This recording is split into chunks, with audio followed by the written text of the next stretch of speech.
What novelty does your book, Michelangelo, the Byzantines and Plato, bring to the field of philosophical and cultural studies? Within the book, I propose a discussion on the relationship Michelangelo had with Byzantine art. I'm not aware of any other publication that discusses this subject. Is Michelangelo's artistic originality due, at least in part, to the fact that the artist lived in a culture surrounded by art produced in Byzantium, or of Byzantine influence? Yes, perhaps the fact that the artist was surrounded by this type of art made him want to create something different, meaning to be really original. How much do we know about Michelangelo's education, both formal and informal? With respect to the artist's early education, treated in chapter 3 of my book, I discovered one of Michelangelo's teachers from his early years in formal education. He was Francesco d'Urbino. He taught the artist Latin and was the author of the first Italian grammar, Regole Grammaticali. From the artistic point of view, it is known that the teacher who formally helped Michelangelo most to discover and utilize his artistic potential was Ghirlandaio. His real name was Domenico Bigordi. His work was first to make an impact on that of the young artist. Michelangelo also learned from studying the art on public display in Florence. Donatello's sculptures were everywhere, and so were paintings by Masaccio, Giotto, and Ghirlandaio mentioned above. What was Florence's cultural landscape during Michelangelo's lifetime? In addition to the artistic climate created by the works of the artists just mentioned, it is important to emphasize again, as anyone speaking about Michelangelo does, that the most important institution of the period in Florence was Medici's Neoplatonist Academia in Villa di Careggi, where Michelangelo lived between 1490 to 1492. From the philosophical point of view, during the 15th century, a new interest in Platonic and Neoplatonic ideas emerged in Florence. Because of that, Cosimo di Medici suggested to Marsilio Ficino to open what they call a Neoplatonic Academy in 1462 in a location that Medici family provided. That establishment was conceived as a revival of Plato's Academy in Athens. From the artistic point of view, it is worth underlining that some of the paintings visible in public spaces worked by Masaccio Giotto, Cimabue, and Ghirlandaio were realized in a style peculiar to Byzantium. Before Giotto inaugurated perspective in his work, he painted in a Byzantine style.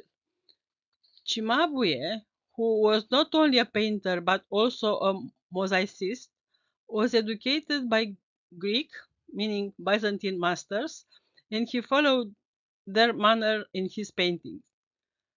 That was also part of Florentine creative landscape. Ghirlandaio himself made also mosaics, and his workshop was the hub of artistic life, and as we know, this is where Michelangelo learned to carve and paint. As said, the works created there were first to make an impact on the composition of the famous Florentine. What philosophers and intellectuals of his time did Michelangelo meet? Among the philosophers and the artists Michelangelo met in Florence were Pico della Mirandola, who is the author of the Oratio on the Dignity of Man, as we know, and also Agnolo Poliziano. Poliziano was a philosopher and poet, and also tutor to Lorenzo de' Medici and to other members of his family. He helped Michelangelo understand various theoretical notions that were useful in his work. Of course, Cosimo and Lorenzo de' Medici, who nurtured Michelangelo's talent, were very cultured men, too. Later in life, in Rome, Michelangelo met 8 popes and many artists of the Renaissance, including Leonardo da Vinci. I personally believe that it is possible that Michelangelo met Dürer in Venice when the Florentine visited this city for the second time in 1530. It is documented that Dürer was in Venice at that time. Who are the philosophers who, in addition to Plato, had an impact on Michelangelo's work, and, it's to be assumed, on his worldview?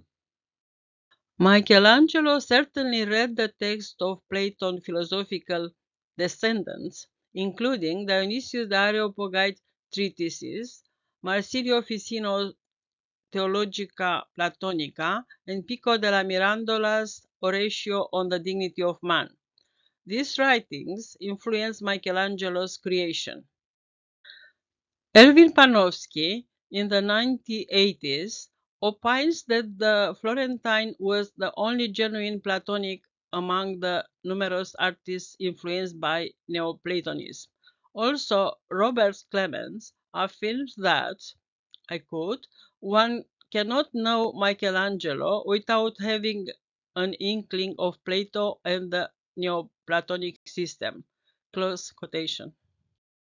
On the same line of thought, Lauren Partridge, in his book Michelangelo, the Sixtine Chapel Ceiling, Rome, emphasizes that, I quote, Neoplatonism, a philosophy that Michelangelo learned while living in the household of Lorenzo de' Medici and which he references repeatedly in his poetry, praises the dignity of the human being that can be reached through the fulfillment of the human potential achieved by the force of the will. To elaborate further, Marsilius Ficinus, who translated the work of Dionysius the Areopagite from Greek into Latin, frequented the Neoplatonic Academy at the same time Michelangelo did, and it is possible that the two men met. In any case, Michelangelo knew Ficino's ideas from his encounter with Giovanni Pico della Mirandola at the Academy. Pico was very familiar with Ficino's Theologia Platonica and certainly would have liked to speak about it. Do you think Michelangelo would have had the same career if he had not met the Medici family? No, but I know Michelangelo's talent would have surfaced somehow. Who, among historians and art critics, have acknowledged the Neoplatonism in Michelangelo's work? These are a multitude, but I shall remark those most known. From among them, I have already mentioned above Erwin Panofsky, Robert Clemens, and Lauren Partridge. We can add to the list Johannes Wilde, who gathered in a book 6 lectures he gave on Michelangelo and published them in Oxford. Later, that was in 1978. Later, Gabriel Bartz and Eberhard Koenig wrote a book about Michelangelo that was published by Kerman in Cologne in 1998. Is it possible to directly connect some of Michelangelo's painting to particular philosophical works? The biblical Genesis within the Sixtine Chapel is thought to have been influenced by della Mirandola's Oratio on the Dignity of Man and the Heptaplas. The art critic Charles de Tolnay intimates that among the writings that interpret this scriptural narrative in a Platonic light, the Heptaplas was the most popular during the Renaissance. He also affirms, and I quote, "It is true that this interpretation did not serve Michelangelo directly, but it is significant that he interpreted the creation with a like approach." Charles Seymour Jr. comments on the way de la Mirandola's text impacted on the same series of images, rendering the beginning of the world in the view and painting of the Florentine artist. The American art historian affirms, and I quote, "As a humanist, Pico stands at the highest level of idealistic scholarship. As a member of the circle of Lorenzo de' Medici, he must have been known personally to Michelangelo. It is interesting to place Pico's metaphysical and metaphorical vision of the creation in the Oratio against the account given in the biblical Genesis and against the visual interpretation by Michelangelo of that account in the Sixtine Ceiling." End quotation. I personally, Elena Draghici-Vasilescu, I would augment this with a reminder that the multitude of scenes from the Bible itself accords with Platonic thought, and that Christianity itself was constructed on a Platonic scheme. Also, I personally find very plausible that the artist read both the Oratio and the Heptaplas, and that the impact of this text on Michelangelo's creation was immediate. There is another proposal advanced by de Tolnay that I find interesting, that the foremost Neoplatonic idea reflected in Michelangelo's painting of the Sixtine Chapel is the ascension of the soul to the absolute. According to him, this is especially observable in the visual rendering of the cycle of Genesis. If so, this is another confirmation of the fact that Michelangelo was familiar with Pseudo-Dionysius Areopagites treatises, because these are centered on the alternation between the ascension and return of the soul.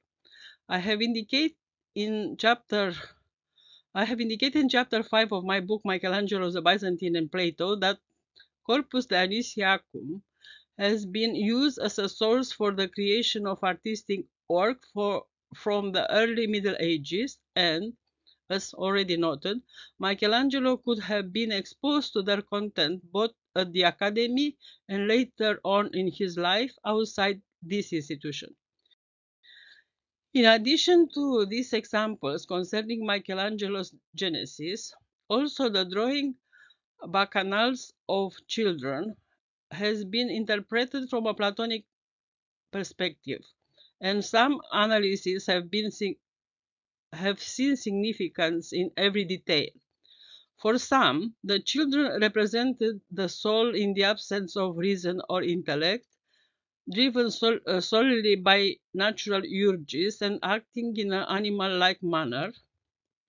A similar meaning probably attached to the apes that were to accompany the so-called slave in the lower register of Michelangelo's tomb of Pope Julius II.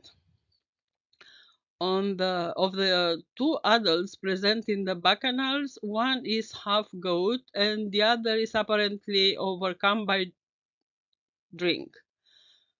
Drunkenness was used by Neoplatonists such as Cristoforo Landino as a metaphor for the annoying captivity of the soul by the body, and was convincingly portrayed by Michelangelo in his early sculpture of Bacchus, today in the Museo Nazionale del Bargello in Florence.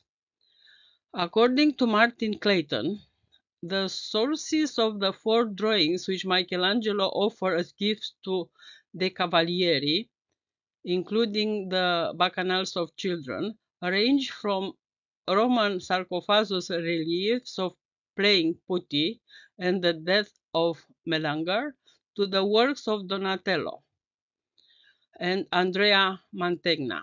Many of these sources are funerary in nature or related to Bacchic rites, not in the simple sense of revelry, but the pagan rituals of sacrifice and renewal as they were understood in the Renaissance.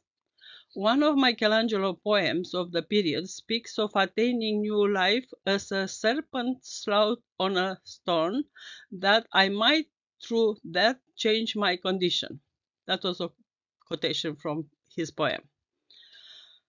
The central group of the deer being carried to the pot is derived from Raphael's Borghese entombment, which is now in Galleria Borghese in Rome.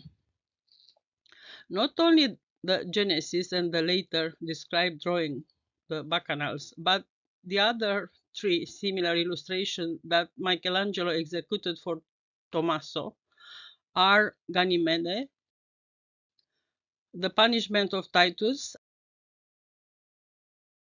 and Phaeton, can be seen in Platonic terms as a coherent group. So almost everything he gave to his favorite, Tommaso, seems to have been worked in based on Neoplatonic and Platonic ideas. To summarize the answer to your question, yes, a connection can be established between Platonic philosophy and Michelangelo's artistic creation.